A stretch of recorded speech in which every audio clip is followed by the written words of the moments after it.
IoT panic buttons are everywhere now. Badges, wall buttons, apps, wearables, and all kinds of one-tap solutions to summon help. Now on paper, who could argue with that? But there's still one question nobody wants to ask out loud.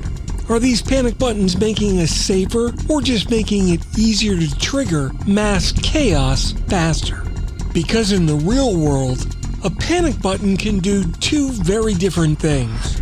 First, it can launch the fastest, cleanest, most informed response of the day. Or it can dump a high-priority emergency into the middle of a peace app with no context, questionable location, no verification, and a whole lot of adrenaline. Today we're going to dig into IoT panic buttons. Are they helpful or harmful?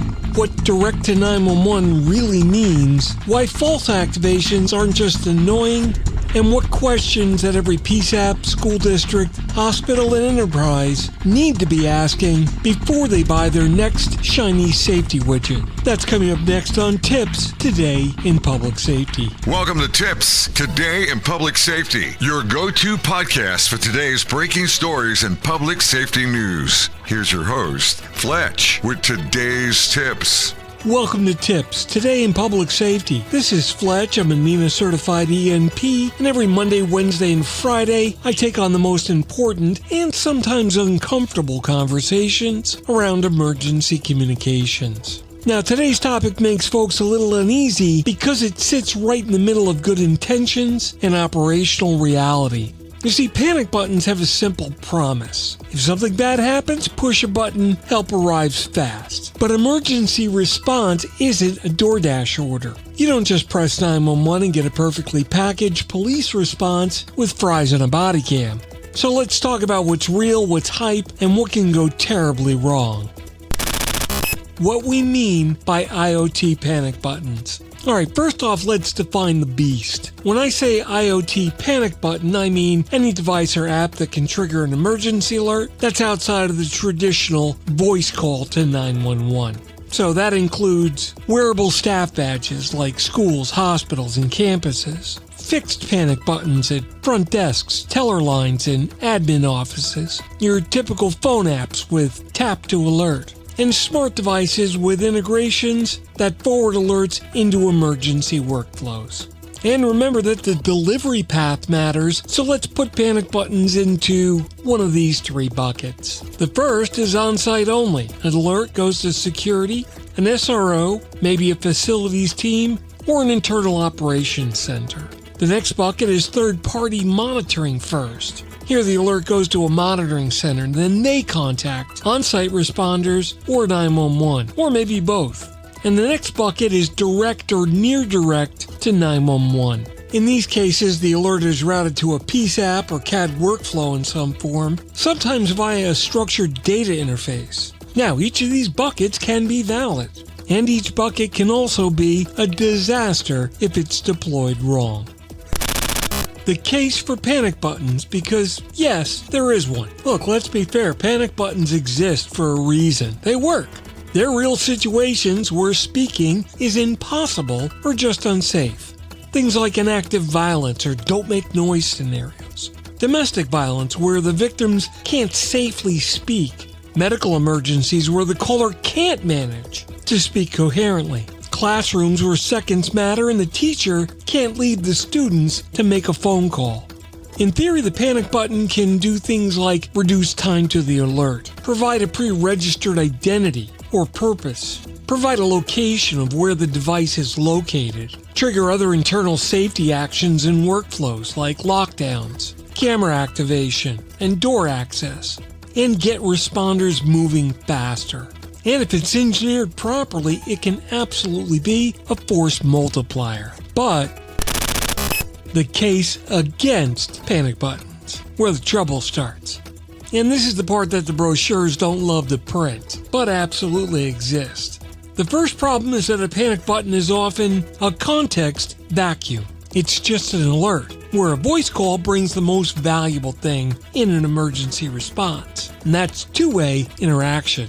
A button press is going to tell you something is askew.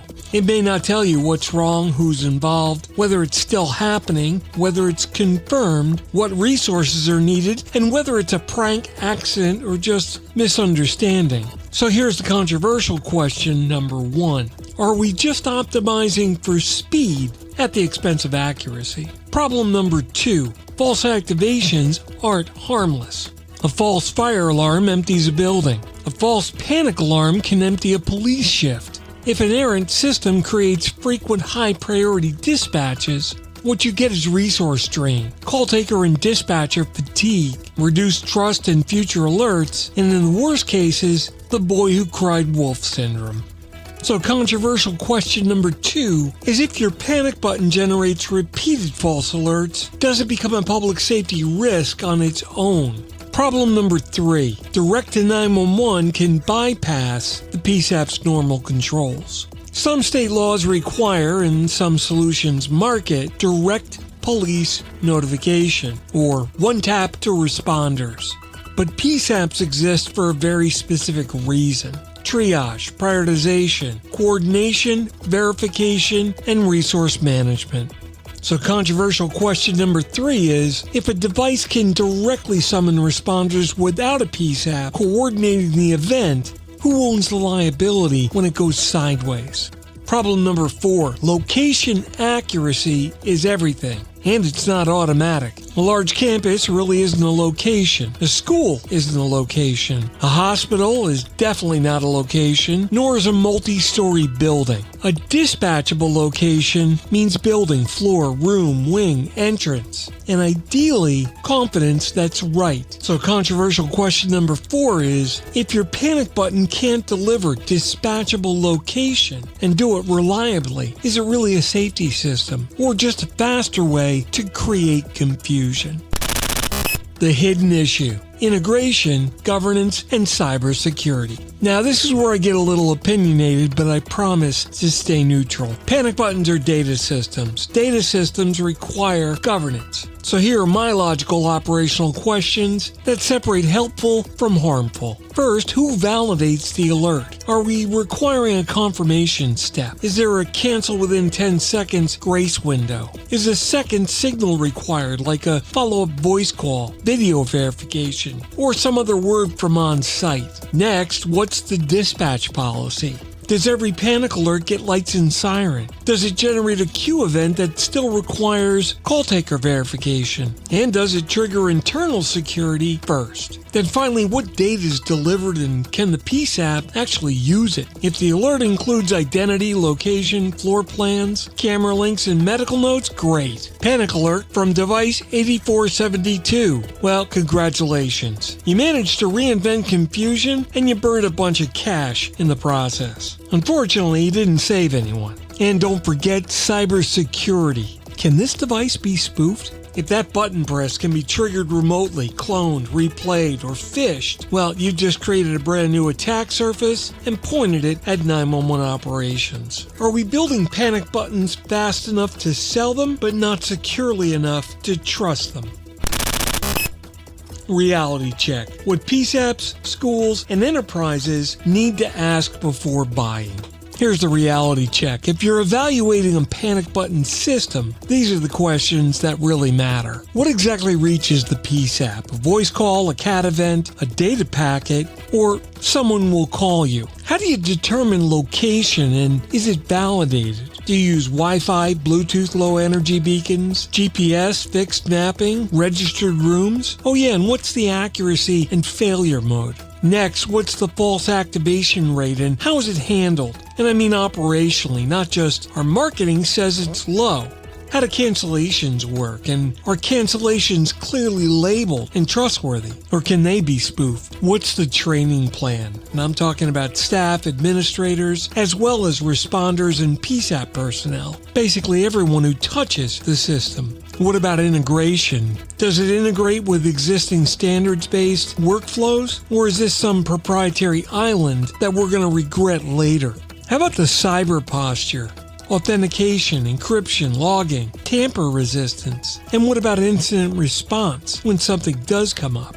And let's look at the total cost. Who pays for ongoing support and testing? What about batteries, firmware updates? What are the Wi-Fi dependencies? And the all-important mapping updates? Yeah, these are tough questions, but if the vendor can't answer them clearly, the problem's not the PSAP or even the product. It may be the vendor.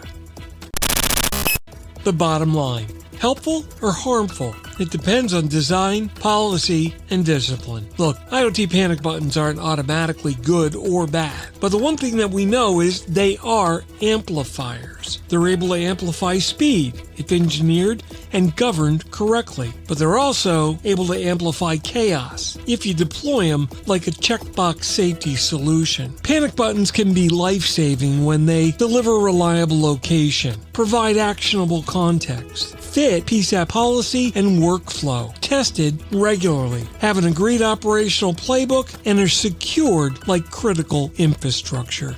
And remember, they can be harmful as well when they do things like bypass triage, flood responders with false alerts, create unverified priority noise events, and become a cyber vulnerability with a badge clip. So if you're a PSAP leader, a 911 authority, a school superintendent, or a hospital safety officer, your mission is simple. Don't ask if it has a panic button, but do ask if it can produce a response that can be trusted. That wraps up this episode of TiPS Today in Public Safety. Thanks so much for listening, and I hope we provided some valuable tips for you to build your own safety environment. Remember to follow me on social media at Fletch911, and you can visit 911tips.com for a complete archive of all my previous episodes. Check out my blogs, which are available at Fletch.tv, and my professional website is Fletch911.com. Stay safe, thanks so much for listening, and if you're in public safety, thanks for what you do every single day. I'll see you next time. Take care. You've been listening to TiPS Today in Public Safety, your go-to podcast for today's breaking stories and public safety news. Hosted by Fletch and available every Monday, Wednesday, and Friday. Catch past episodes on 911tips.com. Be sure to like and subscribe, and remember to join us each week for the latest on NG911. I am Spider Harrison, the official 911 voiceover dude. Catch me on Sirius XM on various channels, including 90s on 9, the 10 spot, and on the Weekend Countdown on Hits 1. Or don't regret it for the rest of your life. Either way,